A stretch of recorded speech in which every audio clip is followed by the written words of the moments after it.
楚楚，自我踏入花园城那一刻起，我就一直在等这一天。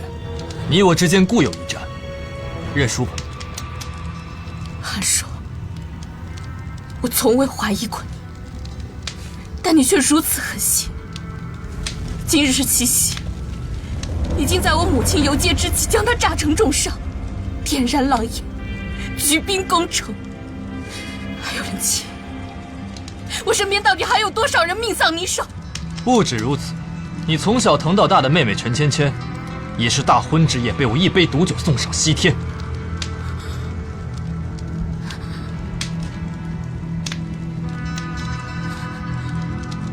芊芊也是你杀的。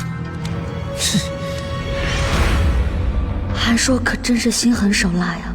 虽然我现在躲过了韩硕的毒酒案件，但我要坚持到大结局才能回家。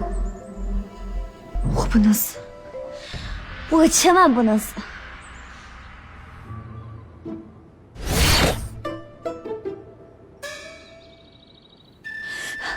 都听明白了吗？我现在根本就不想知道苹果跟香蕉怎么才能在一起，我就想知道他香蕉非要杀这橙子，橙子怎么才能保住性命。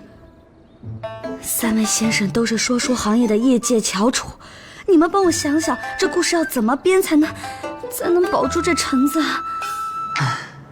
这橙子名声很差吗？劣迹斑斑，臭名远扬。橙子得罪香蕉了吗？开局抢亲，继而害他入狱，随后又当众羞辱。香蕉心狠手辣，睚眦必报，城府极深，而且杀伐果决。他现在就是在卧薪尝胆，等待良机。待到后期，等他病好了，解了困，他就是猛虎下深山，一身的王者正气，可以说是翻手为云，覆手为雨。除了这苹果，谁都挡不住。那既然如此，公主何不趁他危难之际？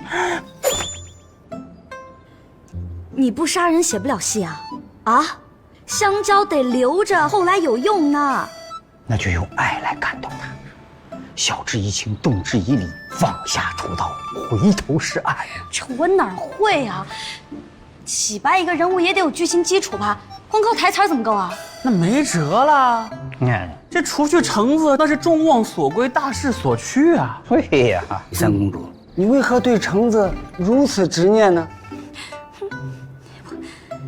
甲方要求的，带资进组了，想多演2天行不行啊？何为甲方啊？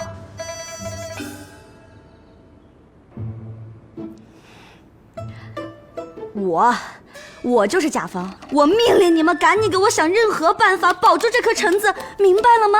啊！甲方还挺任性的哈。有钱啊！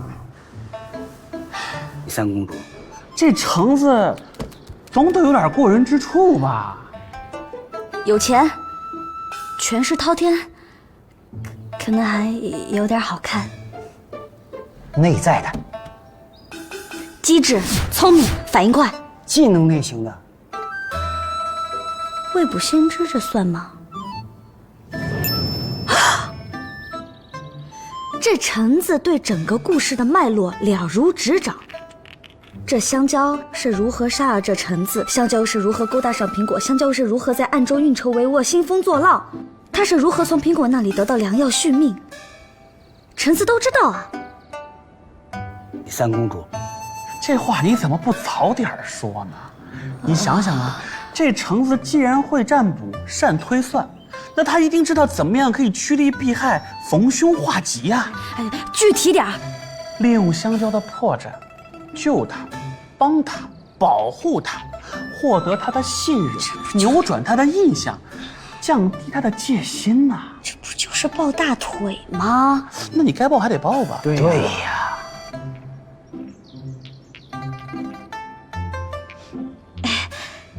三位先生，你们看这样行不行？假设这香蕉觅回密探之时，苹果突然来围剿，橙子挺身而出，救香蕉于水火之中。你们说，这橙子他能获得香蕉的信任吗？二位兄弟，这故事情节以前有吗？我让他有，他就能有。